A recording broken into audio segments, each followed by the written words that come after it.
International, international system of numeration, international system of numeration. International system में क्या होता है, हम मिलियन, बिलियन, ट्रिलियन ये चीज़ें यूज़ करते हैं, मिलियन एंड बिलियन यूज़ होते हैं इसमें, ठीक है। जिसमें लाख, करोड़ यूज़ होते हैं इंडियन सिस्टम में, वैसे इंटरनेशनल सिस्टम में आपके मिलियन, बिलियन यूज़ होते हैं। नाउ हम पहले सेम प्लेसेस लिखेंगे, उसके बाद उसके पीरियड्स देखेंगे, देन आपको नंबर नेम लिखना सिखाऊंगी। पहले हम प्लेसेस लिखते हैं। Firstly ones, tens, hundreds, 1000, 10,000। अब देखो उसमें 10,000 के बाद क्या था, लाख, लेकिन जो इंटरनेशनल सिस्टम है उसमें 10,000 के बाद आता है 100,000, ठीक है। Then million, then 10 million and then 100 million, then billion, ठीक है, एंड 10 बिलियन, 100 बिलियन, ऐसे, ठीक है।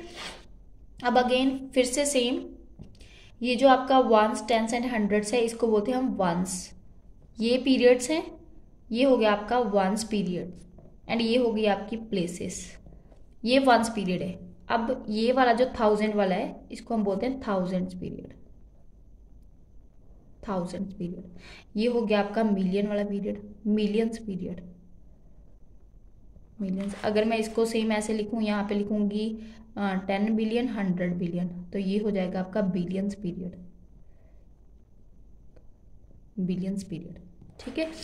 नाउ अगर पेपर में आपसे पूछा जाता है कि how many places are there in ones period of international system of numeration, तो आप क्या लिखोगे, देयर आर 3, कौन कौन सी, ones, tens and hundreds are 3 places of ones period, ठीक है। आप सेम ऐसे लिखोगे, वंस, टेंस एंड हंड्रेड्स,